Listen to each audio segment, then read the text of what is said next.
ಜೆಡಿಎಸ್ನ ಭದ್ರಕೋಟೆ ಹಾಸನದಲ್ಲಿ ಸಿಎಂ ಸಿದ್ದರಾಮಯ್ಯ ಅವರ ಶಕ್ತಿ ಪ್ರದರ್ಶನಕ್ಕೆ ವೇದಿಕೆ ಸಜ್ಜುಗೊಂಡಿದೆ. ಡಿಸೆಂಬರ್ 5ನೇ ತಾರೀಕು ಹಾಸನದಿಂದ ಅರಸೀಕೆರೆಗೆ ತೆರಳತಕ್ಕಂಥ ಏನು ರಸ್ತೆಯಲ್ಲಿರ್ತಕ್ಕಂಥ ಎಸ್.ಎಂ. ಕೃಷ್ಣ ನಗರ ಬಡಾವಣೆಯಲ್ಲಿರ್ತಕ್ಕಂಥ ಪ್ರದೇಶದಲ್ಲಿ ಒಂದು ಬೃಹತ್ ಬಹಿರಂಗ ಸಭೆಗೆ ಈಗ ತಯಾರಿಯನ್ನು ಮಾಡಿಕೊಳ್ಳಲಾಗಿದೆ. ನಾವೀಗ ಆ ಸಮಾವೇಶ ನಡೀತಕ್ಕಂಥ ಸ್ಥಳದಲ್ಲಿದ್ದೇವೆ.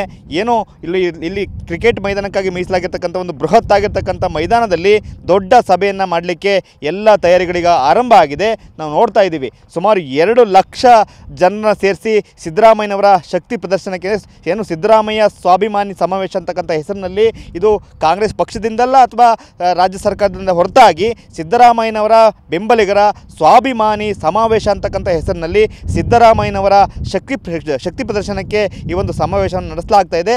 ಈ ಸಮಾವೇಶದ ಹಿನ್ನೆಲೆಯಲ್ಲಿ ಇವತ್ತು ಏನು 4 ದಿನಗಳ ಹಿಂದೆ ಅಂದರೆ ನವೆಂಬರ್ 23ನೇ ತಾರೀಕು ಹಾಸನದಲ್ಲಿ 4 ಸಚಿವರು ಬಂದು ಸಭೆಯನ್ನು ನಡೆಸಿ ಈ ಒಂದು ಕಾರ್ಯಕ್ರಮವನ್ನು ಘೋಷಣೆ ಮಾಡಿ ಹೋಗಿದ್ರು. ಈಗ ಮತ್ತೆ ಇವತ್ತು ಹಾಸನ ಜಿಲ್ಲೆಯ ಉಸ್ತುವಾರಿ ಸಚಿವರಾಗಿರ್ತಕ್ಕಂಥ ಕೆ.ಎನ್. ರಾಜಣ್ಣ, ಹಾಗೆ ಮೈಸೂರು ಜಿಲ್ಲೆಯ ಉಸ್ತುವಾರಿ ಸಚಿವರಾಗಿರ್ತಕ್ಕಂಥ ಎಚ್.ಸಿ. ಮಹದೇವಪ್ಪ, ಹಾಗೆಯೇ ಪಶುಸಂಗೋಪನಾ ಸಚಿವರಾಗಿರ್ತಕ್ಕಂಥ ಕೆ. ವೆಂಕಟೇಶ್, ಈ 3 ಸಚಿವರು ಮತ್ತೆ ಇವತ್ತು ಜಿಲ್ಲೆಗೆ ಆಗಮಿಸ್ತಾ ಇದ್ದಾರೆ. ಸಂಜೆ 4 ಗಂಟೆ ವೇಳೆಗೆ ಜಿಲ್ಲೆಗೆ ಬರ್ತಾರೆ.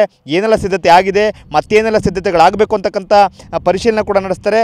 ಜೊತೆಗೆ ಏನು ಒಟ್ಟು 6 ಜಿಲ್ಲೆಗಳು, ಹಳೆ ಮೈಸೂರು ಭಾಗದ 6 ಜಿಲ್ಲೆಗಳು, ಹಾಸನ, ಕೊಡಗು, ಮಂಡ್ಯ, ಮೈಸೂರು, ಚಾಮರಾಜನಗರ, ಚಿಕ್ಕಮಗಳೂರು, ಇಷ್ಟೂ ಜಿಲ್ಲೆಗಳನ್ನು ಒಳಗೊಂಡು ದೊಡ್ಡ ಸಮಾವೇಶವನ್ನು ನಡೆಸಬೇಕು. ಆ ಮೂಲಕವಾಗಿ ಈ ಕಾಂಗ್ರೆಸ್ನಲ್ಲಿ ಏನು ರಾಜ್ಯದಲ್ಲಿ ಕಾಂಗ್ರೆಸ್ ಸರ್ಕಾರ ಬಂದ ನಂತರ ಏನು ಕೆಲವೊಂದು ಹಗರಣಗಳ ಆರೋಪವನ್ನು ಮುಂದಿಟ್ಟು BJP ಮತ್ತು JDS ಹೋರಾಟವನ್ನು ಮಾಡಿತ್ತು. ಅದಕ್ಕೆ ಪ್ರತ್ಯುತ್ತರವನ್ನು ಕೊಡಬೇಕು ಅಂತಕ್ಕಂಥ ನಿಟ್ಟಿನಲ್ಲಿ ಈ ಒಂದು ಸಮಾವೇಶವನ್ನು ನಡೆಸಲಾಗ್ತದೆ. ಜೊತೆಗೆ ಇತ್ತೀಚೆಗಷ್ಟೇ ಏನು ನಡೆದಂಥ 3 ಉಪಚುನಾವಣೆಗಳಲ್ಲಿ ಕೂಡ ಕಾಂಗ್ರೆಸ್ ಭರ್ಜರಿಯಾಗಿರ್ತಕ್ಕಂಥ ಗೆಲುವನ್ನು ಸಾಧಿಸಿದೆ.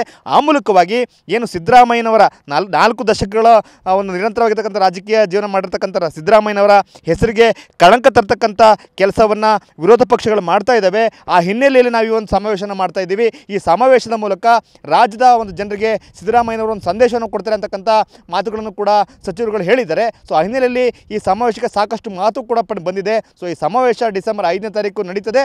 ಆ ಹಿನ್ನೆಲೆಯಲ್ಲಿ ಇವತ್ತು ಮತ್ತೆ 3 ಸಚಿವರು ಆಗಮಿಸಿ ಈ ಸಮಾವೇಶದ ತಯಾರಿ ಬಗ್ಗೆ ಪರಿಶೀಲನೆ ನಡೆಸಲಿಕ್ಕೆ ಬರ್ತಾ ಇದ್ದಾರೆ. ಕ್ಯಾಮರಾಮನ್ ಮಹೇಶ್ ಜೊತೆ ಮಂಜುನಾಥ್, KB, TV9 ಹಾಸನ.